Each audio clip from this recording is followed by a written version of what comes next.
I don't think it changed my excitement. Obviously, I'm bummed for Caitlin, but like I said, anytime you're an all-star and get the opportunity to play in a game, I mean, just take advantage of that.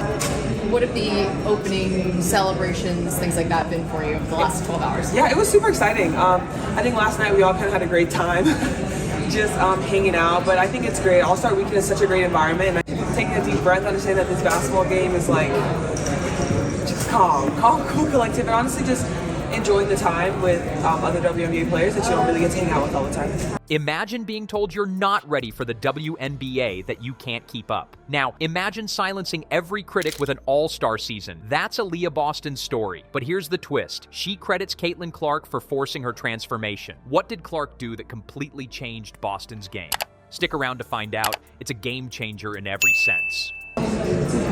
For Coach Caitlin, you gonna make sure in the huddle there that she draws up some plays? Yeah, she needs to get that clipboard out. We need to see what she got. I need her to set me like a flare or something. I need a flare 3 or something. But we talked about it this morning, and Caitlin was like, "Yeah, I'm on the sidelines. I'm coaching." I was like, "Coach C, okay, we're gonna see it." But I think it's honestly gonna be great. Caitlin does a great job of once again pouring into other people regardless of her situation, and so for us, we're just gonna continue to do that and just have some fun. We'll see.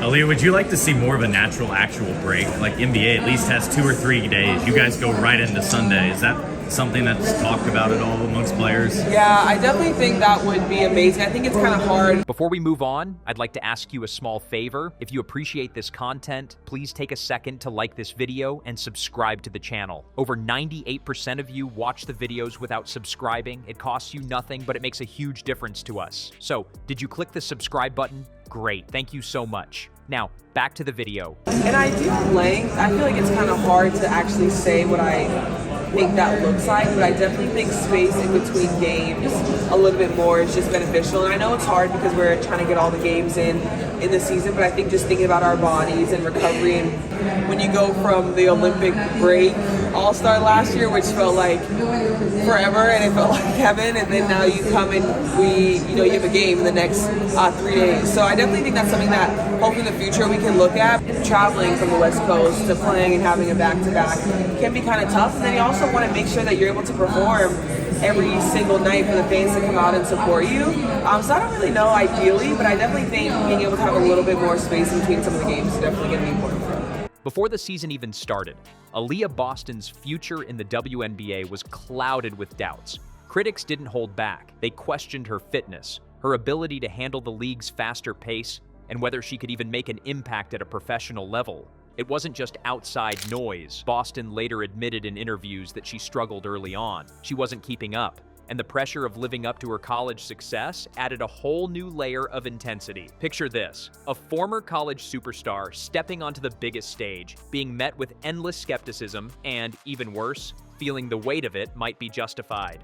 Then came the moment that shook things up. Caitlin Clark stepped onto the same court, and Boston realized she had more work to do than she ever imagined. The way Clark moved, her relentless energy, her split-second decisions, it was a game Boston just wasn't playing yet. Like, because obviously if you're successful at it, like, yeah, I should keep it. You shouldn't lose it after like 2 successful challenge calls. I don't know, that's just me, because I just feel like if you win it, then you should be able to keep it. Ooh, I mean, I'm gonna go with like calls, not actually anything in the league. I think that you should have your challenge.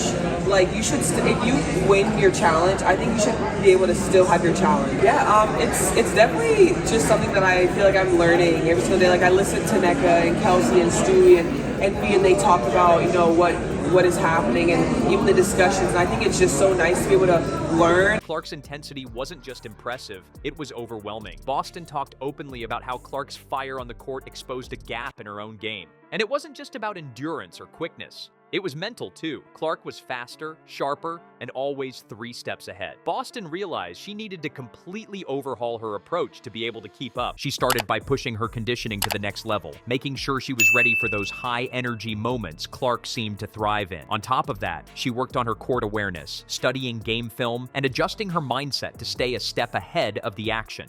And the results?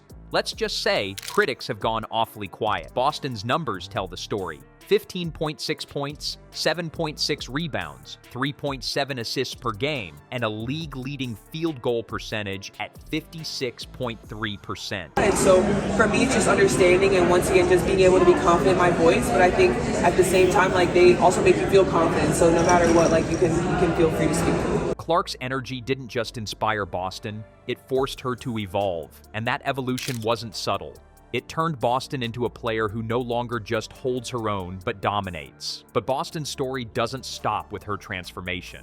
What she said about Clark and their chemistry together has sparked an even bigger conversation. Caitlin Clark isn't just playing basketball, she's redefining how the game is played. Her reputation for elevating teammates isn't just hype, it's something you can see unfold in real time. Aliyah Boston didn't hold back when she talked about it either.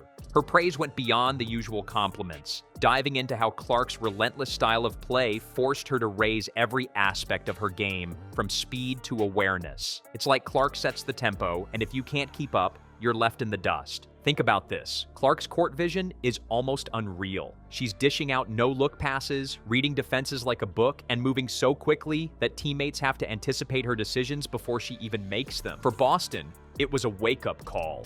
Competing alongside someone with Clark's energy meant stepping up to match it. There was no other option. Boston herself admitted that playing with someone as demanding as Clark made her rethink everything. And it wasn't just about raw skill, it was about keeping her mind sharp and staying locked in for every play, every possession. This is what people now call the Caitlin Clark effect. It's not just the crazy numbers Clark puts up herself, it's how she drags everyone around her to a higher level. Boston wasn't the only one pushed to improve. Her transformation had a ripple effect on the Indiana Fever as well. The team rallied behind her success, celebrating it with custom Slam magazine t-shirts and creating an atmosphere of accountability. That's a culture many teams struggle to build. A space where players challenge each other but cheer the loudest when one succeeds. The Fever embraced that energy, and it all came back to Boston's willingness to grow. Boston's story is rare in the WNBA because she's so open about her struggles and how Clark played a role in her growth. It's a reminder that even elite players need to be pushed, and sometimes it takes a teammate like Clark to make that happen. If this doesn't show untapped potential in the league, what does? Aliyah Boston's rise isn't just about proving critics wrong, it's about showing how far a player can go when they take ownership of their growth. She didn't shy away from the hard truth.